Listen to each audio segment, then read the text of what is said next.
आज पश्चिम बंगाल सरकार की कैबिनेट में हमारी जो चुनाव के दौरान जो कमिटमेंट था, honourable central union home minister and cooperation minister respected Amit Shah ji ने डिक्लेयर किया था कि अगर भाजपा सरकार आएगा तो 2 कमीशन होगा, एक इंस्टीट्यूशनल करप्शन के खिलाफ और दूसरा हमारी गर्ल चाइल्ड से लेकर हमारी वोमेन के ऊपर जो अत्याचार हुआ है उसके खिलाफ। आज कैबिनेट ने मंजूरी दे दिया और 2 रिटायर्ड कलकत्ता हाईकोर्ट के जज भी कंसेंट दे दिया।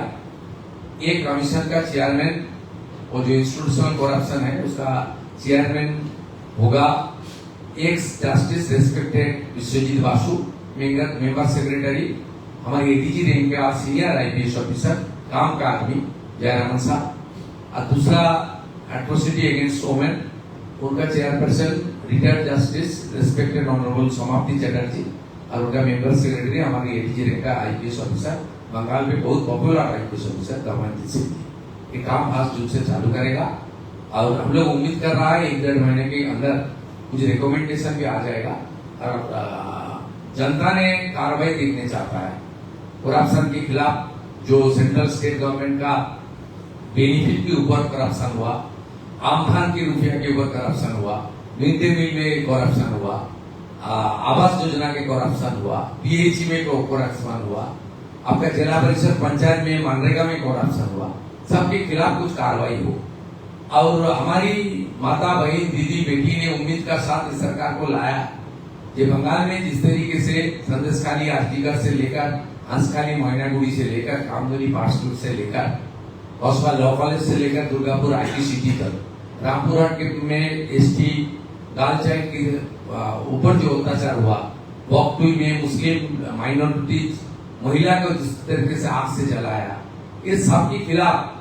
और 2021 में पोस्ट पोल वायलेंस के बाद जिस तरीके से महिला के ऊपर अत्याचार हुआ, molestation, rape, attempt to rape, वो सबके खिलाफ कुछ कार्रवाई हो, इसलिए एक कमीशन हुआ।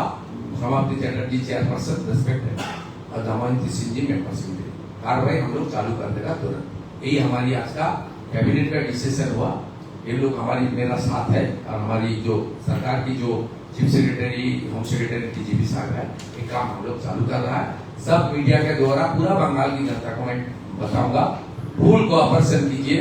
जो जानकारी है, जो डॉक्यूमेंट्स है, एविडेंस है, एक कमीशन को आप भेजिए और आपका जो उम्मीद है वो पूरा करने का काम इस सरकार करेगा।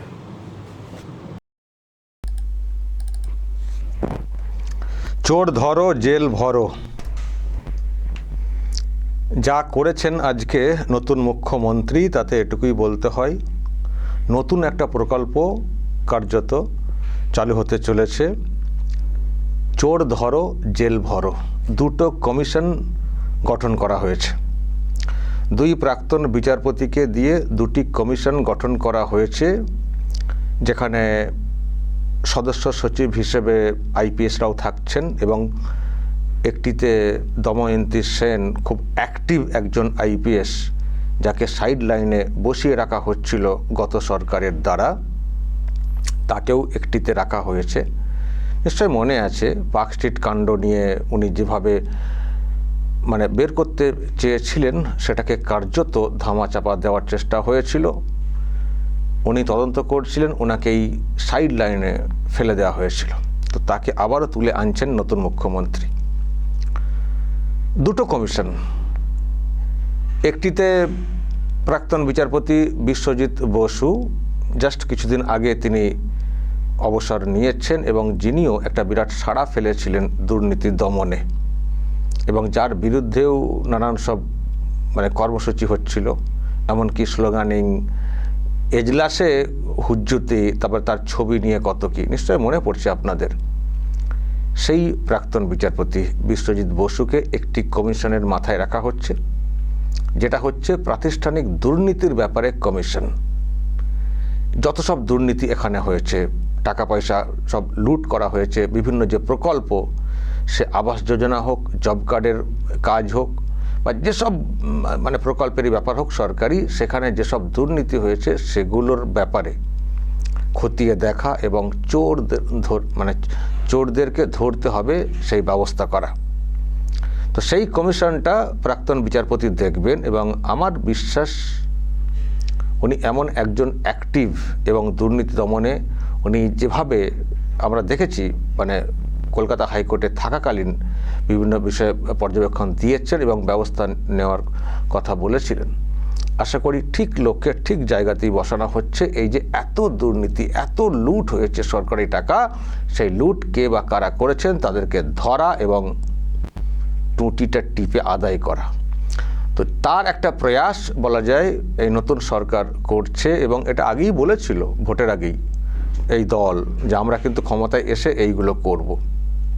তো সেই প্রতিশ্রুতি রাখার জন্যই এই গঠন দুটো কমিশন। একটা হচ্ছে দুর্নীতির বিষয়টা, দুর্নীতি যারা সব করেছেন তাদেরকে ধরা বিভিন্ন ফিল্ডের, আর দুই হচ্ছে মহিলা শিশুদের ওপরে যে নির্যাতন সেই সব বিষয়ে। একেবারে সেই 21-এর ভোটের পরে ভোট পরবর্তী হিংসা থেকে শুরু করে যা সব অভিযোগ আছে, যেগুলো অভিযোগ আকারে নথিভুক্ত করা যায়নি বা হয়েছে নথিভুক্ত তার ব্যবস্থা হয়নি, এই সমস্ত ফাইল খোলা বা নতুন করে অভিযোগ দায়ের করা, কমিশন থ্রু হবে, কমিশন মানে রেকমেন্ড করলে তাতে এফআইআর লজ করা হবে এবং সেই মতো ব্যবস্থা হবে। এই দিকটা এই সব করার জন্যেই এই দুটো কমিশন নতুন মুখ্যমন্ত্রী তৈরি করলেন। আবারও বলছি, একটি হচ্ছে প্রাতিষ্ঠানিক দুর্নীতির তদন্তের বিষয়ে একটি কমিশন, হিউজ একটা ব্যাপার, দেখুন না কতজনকে ধরা হয়, আর মহিলা শিশুদের ওপর যে নির্যাতন এখানে হয় সেই ব্যাপারে, নানান হিংসামূলক যে সমস্ত ব্যাপারে। এবং উনি বলেছেন সবাইকে কোঅপারেট করতে হবে, যার কাছে যা সব ডকুমেন্ট আছে এইসব নিয়ে যেতে পারেন, অভিযোগ করতে পারেন, এই হচ্ছে ব্যাপার। সেই জন্যই বলছি যে যেভাবে কমিশন গঠন করা হয়েছে এবং যেভাবে নতুন মুখ্যমন্ত্রী এগোতে চাইছেন, এটা হচ্ছে ওই প্রকল্প চোর ধরো জেল ভরো। আমরা দেখেছি প্রচারের সময় অনেক সময় এই স্লোগান মানে ওনারাও তুলেছিলেন, মানে বিভিন্ন ব্যানার আমরা দেখেছিলাম সেই সময়, এটাকে সামনে রেখে চোর ধরো জেল ভরো, এটা হচ্ছে সেই কর্মসূচি। বিশেষ করে প্রথমটা দুর্নীতির যে বিষয়ের ব্যাপারটা, একেবারে চোর ধরো আর জেলেতে ভরো, কাউকে ছাড়া হবে না।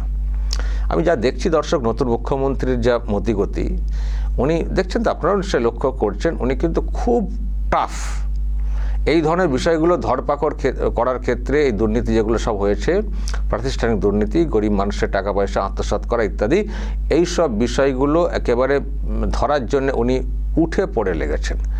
আর অন্যান্য দিক দিয়ে যে হিংসা হয়েছিল তারও ব্যবস্থা হতে হবে, কারণ 21-এর ভোটের পরে যে হিংসাটা হয়েছিল, তখন কলকাতা হাইকোর্টের মামলার মাধ্যমে একটা এনকোয়ারি করার জন্য একটা অর্ডার এসেছিল, জাতীয় মানে হিউম্যান রাইট কমিশন যেটা, তাদেরকে দিয়ে এনকোয়ারি করানো হয়েছিল। তো তারপরে সিবিআই এনকোয়ারির অর্ডার হয়েছিল, কিন্তু সিবিআই এতগুলো কেসকে টাচ করতে পারেনি। আসলে ভলিউমটা এতটাই, সিবিআই ওই সময়ের মধ্যে এত টাচ করতে পারেনি। আর সিবিআইয়ের ম্যান পাওয়ারও তো অতটা, মানে শুধু পশ্চিমবঙ্গে থাকলে তো হবে না, ফলে সবটা কিন্তু টাচ করা যায়নি। ফলে অনেক কেস, অনেক ফাইল মানে সেগুলো খোলাই হয়নি, মানে অনেক ফাইল ঠিকমতো করে হয়নি, কাজ হয়নি, তদন্ত হয়নি, আর নথিভুক্ত করানোর তো ব্যাপারটা আছে। তাছাড়া তখন শাসকের একটা প্রভাব ছিল, সব মানুষ অভিযোগটাও ঠিক সময়ে ঠিকমতো করতে পারেনি। তো নতুন যখন সরকার এসছে, যখন অবস্থার বদল ঘটেছে, এবার একটা সুযোগ দেওয়া হচ্ছে। এই যে এত হিংসার ঘটনা ঘটেছিল, বিশেষ করে মহিলারা, শিশুরা যেভাবে নির্যাতনের শিকার হয়েছিল বা হয়েছিলেন, তো সেইগুলোর তো একটা ব্যবস্থা নিতে হবে। কথা দিয়েছেন ওনারা ভোটের আগে, ওনারা বলেছিলেন ভয় না, আমরা ভরসা দিচ্ছি।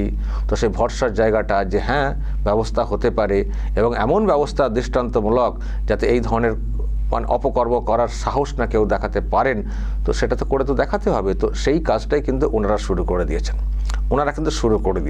ফলে দর্শক যা দেখতে পাচ্ছি, যেভাবে এগোতে চাইছেন, এবার মনে হচ্ছে জেল আবার নতুন করে বানাতে হবে, কারণ এত দুর্নীতি হয়েছে, প্রাতিষ্ঠানিক দুর্নীতি। একটা পঞ্চায়েতে খুঁজলেই তো কতজনকে অ্যারেস্ট করতে হবে, একটা পঞ্চায়েতে। তো দেখা যাক, চেষ্টাটা ওনারা চালাচ্ছেন যে এইসব চোরদেরকে ধরা, এইগুলোর ব্যবস্থা করতে হবে। তো সেটা উনি আজকে ঘোষণা করেছেন, এবং খুব অ্যাক্টিভ বিচারপতিদেরকে দিয়ে এবং আইপিএসদেরকে সাথে রেখে উনি কিন্তু এটা করতে চাইছেন।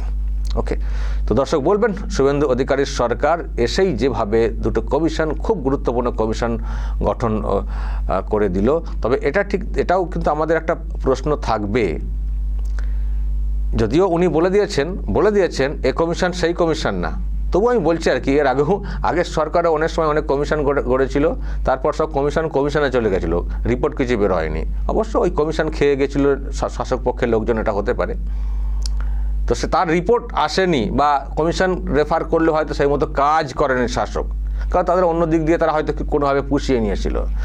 আজকে কথাটা উনি মানে বুঝিয়ে দিয়েছেন যে এখানে কিন্তু ওসব চলবে না, মানে কমিশন হচ্ছে, কমিশন কাজ করবে এবং অ্যাকশন নিয়ে দেখাবে, কমিশনের রেকমেন্ড বা সুপারিশ অনুযায়ী সরকারও অ্যাকশন নিয়ে দেখাবে। এই কমিশন সেই কমিশন না। ফলে আমরাও খুব পজিটিভ আছি যে শুভেন্দু অধিকারী যখন এই কমিশন করছেন এবং উনি এতটাই এইসব বিষয়ে খুব মনে রাখেন, সব কিছু নামকাওয়াস্তে বিষয়টা না। তো আশা করি যেটা আপনারা চাইছিলেন, এইসব দুর্নীতিবাজদেরকে ধরা এবং জেলে পোড়া, সেটা হবে। ফলে দর্শক, নতুন প্রকল্প আজ থেকে কার্যত শুরু, চোর ধরো জেল ভরো। দর্শক বলবেন যা বলার এবং নজর রাখবেন আরামবাগ টিভিতে।